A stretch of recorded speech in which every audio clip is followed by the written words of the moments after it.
Baba has given us the knowledge of the Creator and creation. And according to knowledge, we understand that there is only one Creator and everyone else's creation. Yes? So earlier, you see, we used to go and sing before every deity, "You are my mother and father. Tum mat pita hum balak tere." And then we would say that our Lokik parents are our creators. But Baba says that, or when a woman gets married, then you think that the highest is your husband. But Baba says that the only one creator is Shiv Baba. And everyone else, starting from the deities to human beings, they are all creation. And there is the relationship that you get the inheritance from the Creator. The creation doesn't receive inheritance from the creation. Yes, let's talk about legality. So let's say your brother has a lot of property, but do you have a right over his property? No. He can have a lot, but that doesn't make you entitled to his property. You are only entitled to the property of the Father. And that's why Baba says that I am the creator and you, the creation, receive inheritance from just me. Nobody else is going to give you what you need. And do I understand that? Because you see, we have these ideas that we will get what we want from people around us, and then deities and idols. So it takes a good intellect to understand that I am a soul and the only one who can give me what I need. So what I need is knowledge, purity, peace, love, happiness, bliss, power. So who is going to give me all of that? Just one Baba. And just one Baba can change me from a shell to a diamond. And anybody can be, pure. The deities are pure, but they cannot make you pure. If you have yoga with the deity, you won't purify yourself. The only method to be pure is to consider yourself to be a soul and remember Baba. The only method to know the truth is to listen to one Baba. No deity gives you the truth. If you connect in remembrance with a deity also, they will, it is body conscious remembrance. The deity is a bodily being, and you cannot receive, purity, or you cannot burn your sins when you consider yourself to be a body and remember a deity. So what the soul needs is to be pure, to be full of treasures, and that can only happen when I have love for one Baba. So when I recognize that Baba is the only one, my creator, the bestower, then my love is just for one Baba. Yes, so who do we love? We love the one who gives us everything. Yes, and people live in this illusion that human beings are going to give you something. So, human beings also give temporary happiness, temporary, they feed our ego, they give us a sense of self worth temporarily, and you get attached to that. And then you think that this person or that person is very important. So, you always have love for the one who gives you something. Do you have love for the one who takes everything from you? No. Sometimes I'll give you one very simple example. So, there's this one one brother, and he was telling me that my wife, she doesn't do anything for me. I cook for her, I earn for her, I do everything for her. So that means that um, she is the one receiving everything and I am the one giving everything. So obviously, my giving is very selfless. Or I love her not because of what she gives me, but for what I give her. So then I told her, but you see, in that giving, she satisfies your ego. And let's say tomorrow she gives you the signal that she doesn't value what you give, or she doesn't want anything from you. Then would you feel hurt? So he said, yes. So I said, why would you feel hurt? Why would a giver feel hurt? So you are not a giver. You are the giver of material things, but she is giving you the satisfaction of ego boost. So you're feeding your ego that you are the giver, and when you're receiving that, you feel good about yourself. So we always love somebody who gives us something. So in the Lockic world also temporary, temporary kick of ego, temporary possessions, temporary attainments, emotional comfort for some time. And the soul is so empty that when you get something from someone, you get attached to them. And Baba tells us that now you have to understand. So through knowledge, Baba explains that every soul, the creation, the creation goes through a cycle. The creation changes from Sato Pradhan in Satyug to Tamo Pradhan in Kalyug. And all of the creation, whether it is the pictures of deities that you're worshipping, or it is the people around you, the souls around you, they are all now in their Tamo Pradhan state. So, if you are worshipping a deity also, that deity, the image of the deity is a Satyugi image, but that deity is in its Tamo Pradhan state today. So Baba says nobody who is in a Tamo Pradhan state can give you what you need, because they are all themselves in need. So they are all needy themselves. They cannot give you what you need.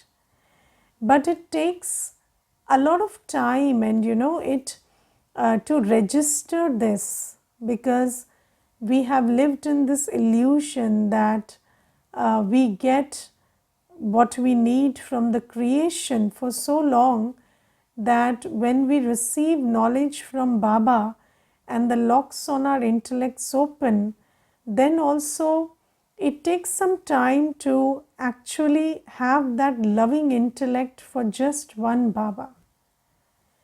And what interferes with this loving intellect is Maya.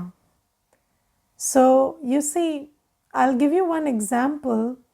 So there's this one Kanya, and she was doing the course. And then when I told her about the knowledge of the soul, she was very happy. And then when she learnt about Shiv Baba, who is the incorporeal one and who resides in the soul world, and then when you have yoga with that one, that yoga will burn your sins. So she was very happy, and she said that yes, it is very logical, it makes absolute sense that when you consider yourself to be a soul and remember Baba, who is incorporeal and who is the ocean of love, peace, then your sins will be burnt, your sanskars will change. And she found no problem with that.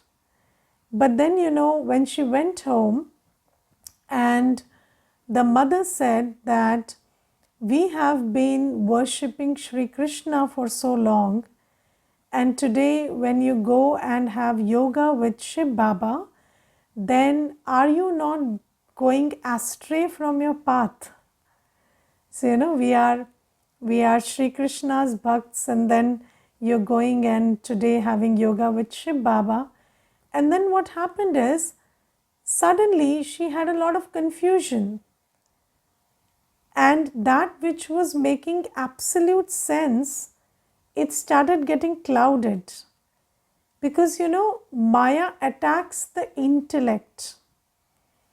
And how does Maya attack the intellect?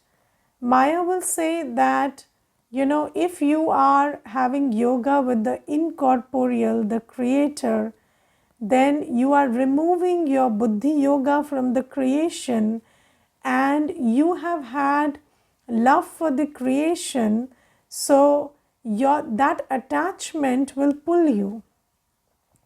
And then you will have a confusion inside that how can I leave somebody who I have had so much attachment to for so long. But the thing is, although you have had attachment for someone for so long, now you understand that only by having remembrance and love for one Baba will you go across. By having love and remembrance of human beings, you will not be going across, or for deities, you won't be going across. But you see, Maya attacks the intellect so much that, some children then they fail.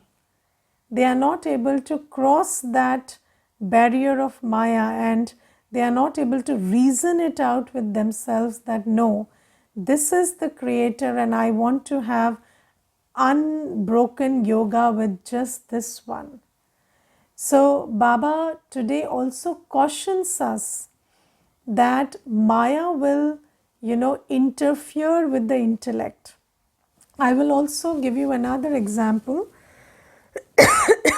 So there is one Mata, and she was doing the course, and she was very happy, and she said that I wanted to learn meditation for so long, and I've really found Baba, and I want to belong to just one Baba now. And she made such good promises. And then she learnt that when you have yoga with Baba, then you have to have purity. Yes, and then she said that, but if I practice purity, then my husband would get annoyed with me. So my husband wouldn't like it. So then I told her that, it's a journey. It's not like you have to embrace celibacy from day one, but slowly, gradually. And then she said, okay, even if it's after 5 years, I wouldn't like to upset my husband. And so I told her that you wouldn't like to upset your husband, but then you're willing to let go of everything that you could get from Baba because you wouldn't like to upset your husband. And why would your husband be upset about lust? So then she said, no, but I have so much love for my husband. I wouldn't do anything that would make him upset. And then she couldn't have love for Baba because that love for the human being, you see, the human being, the creation, right now, what is the human being? The human being is Tamo Pradhan, right? So you can only have love for a human being if you match their frequency. If you choose to be pure, then the human being will not show his love to you. Yes, that is why, it is interesting that when we are greedy, when we are lustful, when we are egoistic, when we are full of attachment, we are like insects of attachment, moh ke keede, that kind of personality we have, then human beings love us so much. But as soon as you start becoming pure and powerful, then human beings start posing a challenge to you. Because no Tamo Pradhan human being will like that you become pure and powerful, because then they can't connect with you. Now they have a problem with you is okay, but if you also have loving intellect for a human, then you cannot have loving intellect for Baba, because Baba will ask you to be pure, Baba will make you powerful. So when you have attachment to an Akari Devata or to a corporeal human being, then that is like a door for Maya. And Maya hits your intellect, and the intellect becomes confused. So when you learn about Baba, when you know Baba, the intellect has a lot of clarity that this is the only one, and this is my Baba, and this is the bestower, this is the one who liberates me from everyone, from all sorrow, and takes me to happiness. You recognize Baba. But then when you start thinking about the human being and human expectations, and how you have been attached to this one and and that causes confusion in the intellect, where you think that now I have to make a choice between these two. And then when your intellect is hit by Maya, attacked by Maya, then there is a lot of confusion. And then you don't have loving intellect for just one Baba. And then your intellect is not able to remember Baba with that kind of love and that kind of surrender, because now the buddhi is being pulled. It is in a state of war. And then the love of the bodily being is pulling you. So Baba says, and in that state, you cannot take the inheritance from Baba, because only those who have loving intellect for one Baba will take the inheritance. But love is based on recognition. When you recognize that everyone else is creation and no one matters, not even this body. The only one that matters, the only one who is the creator is my Shiv Baba. When you have that complete recognition that no human being, no deity is going to give me anything, because they are themselves Tamo Pradhan. When you have this clear recognition, then your intellect will be with one Baba and one direction of one Baba.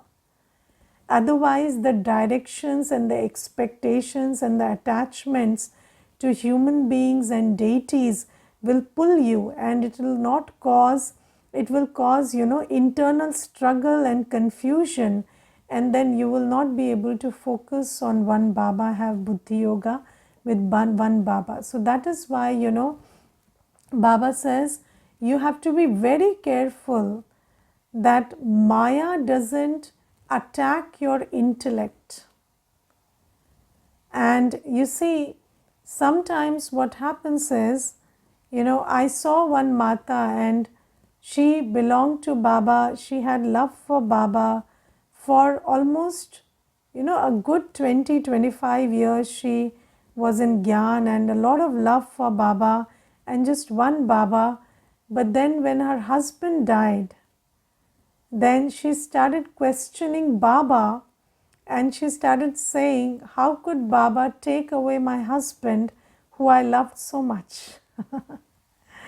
So you see, again, that clarity that Baba is my mother, father, husband, Sajan, everything, that was lost when this love, this human love, it started pulling you.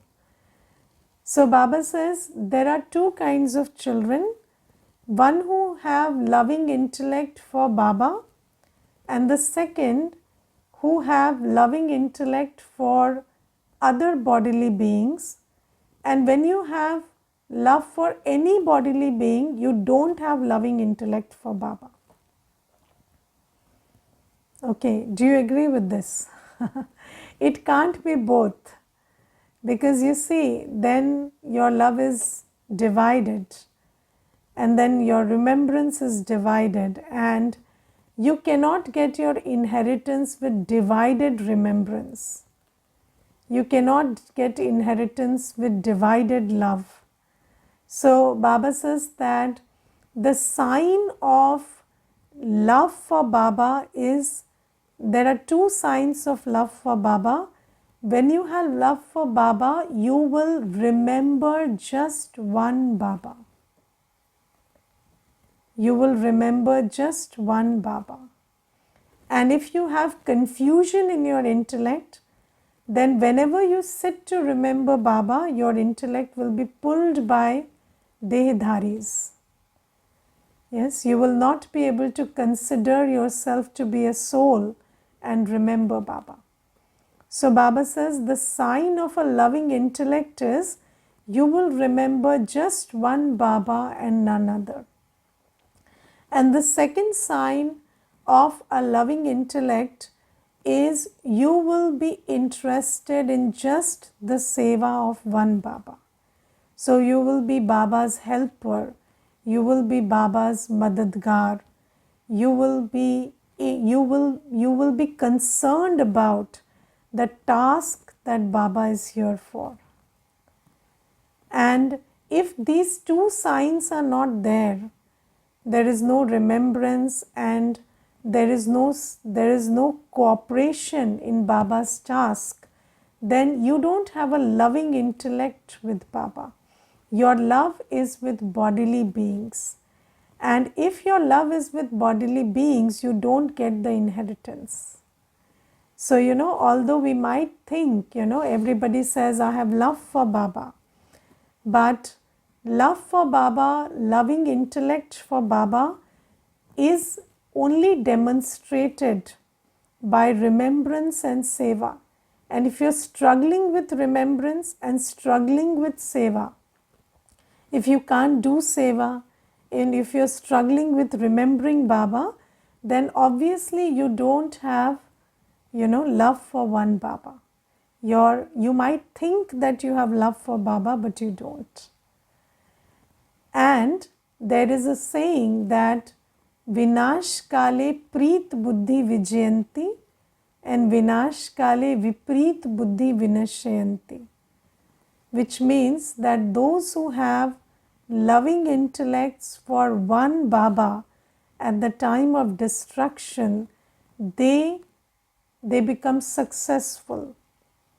And those who have loving intellects towards human beings at the time of destruction. So when your buddhi is not able to remember Baba and your buddhi is wandering in the remembrance of human beings, this one did that, that one did this, or how can I leave this one and that one. So if your buddhi is connected with human beings and deities, then you will not get your highest status. So Baba says, Vinashayanti, they meet destruction.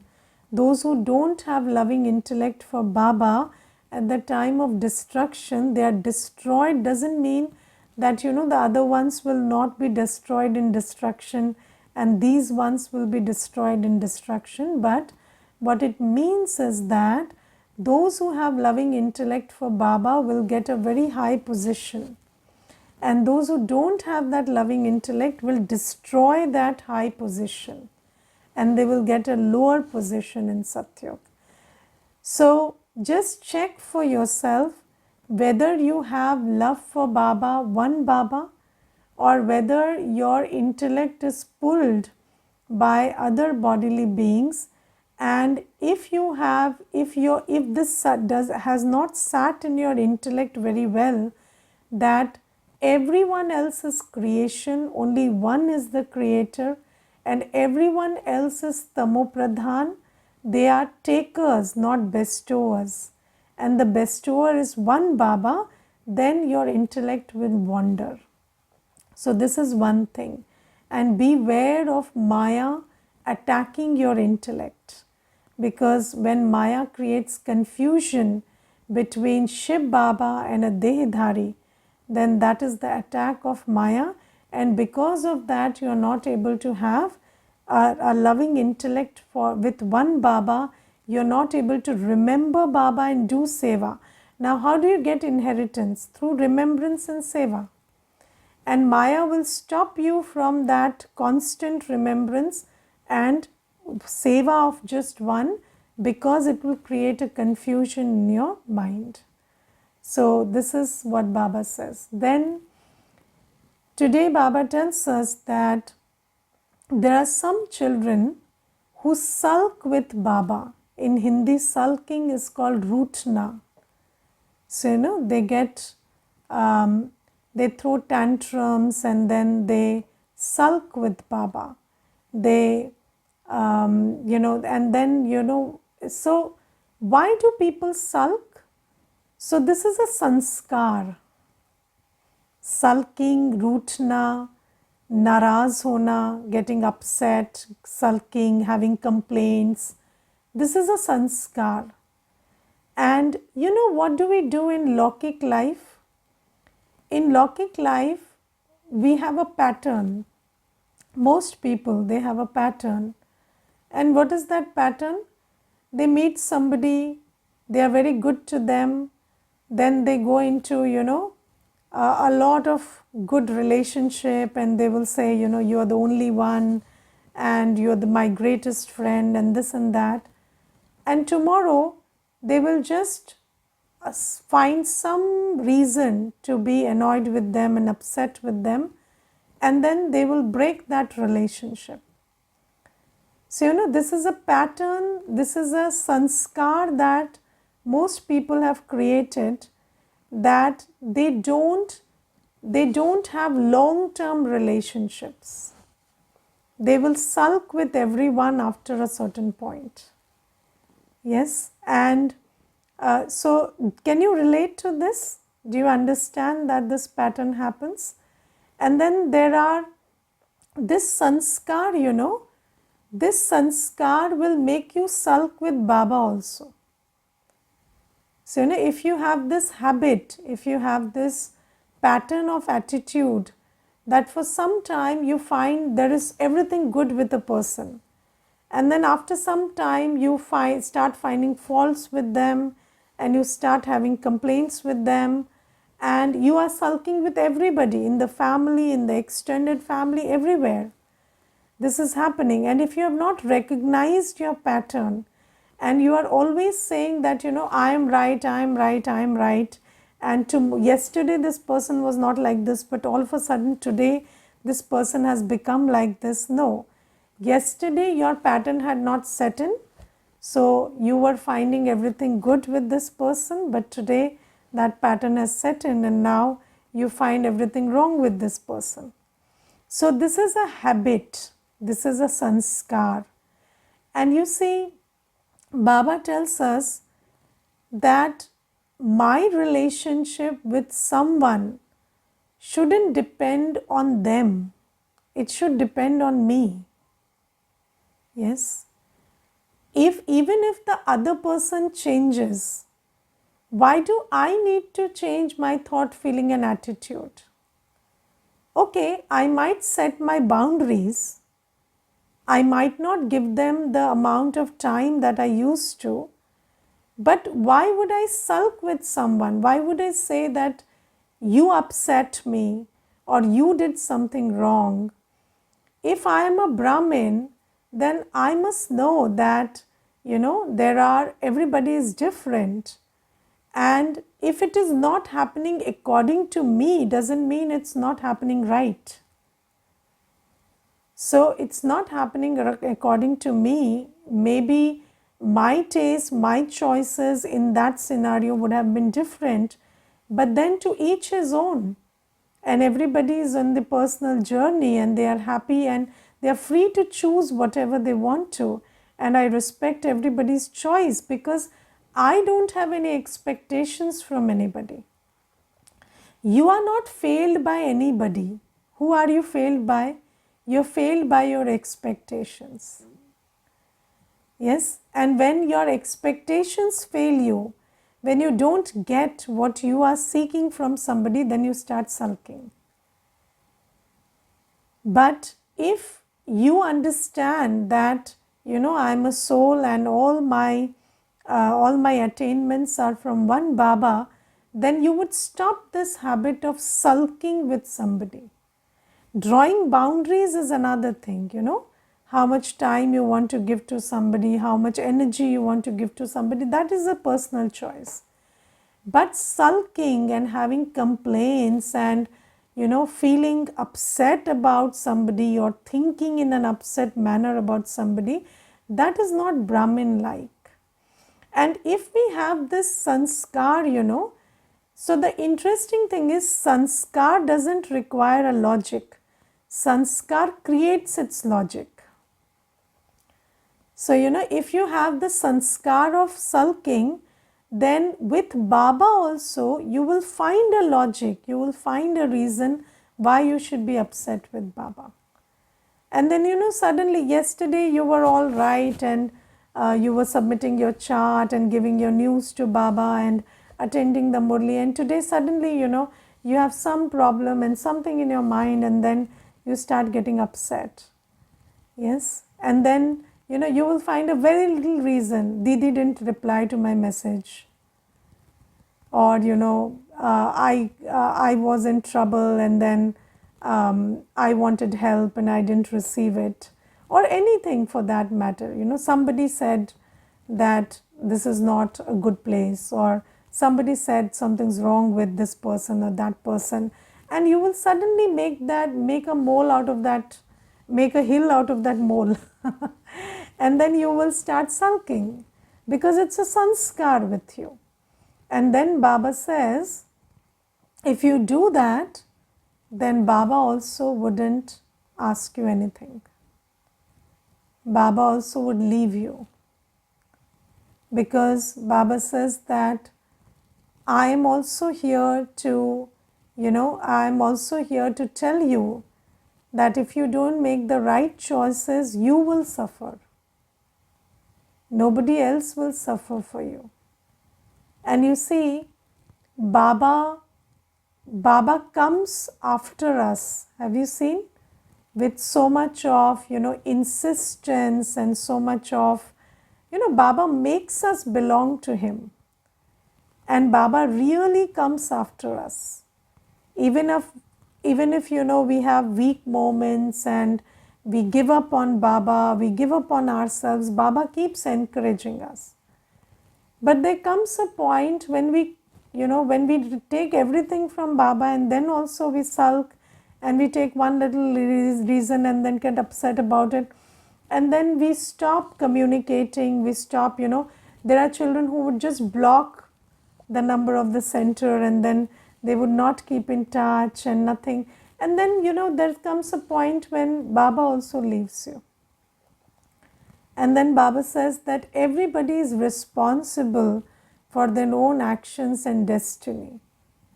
And you have to understand that if you make the wrong choice, then you will suffer, and you have to be wary of that.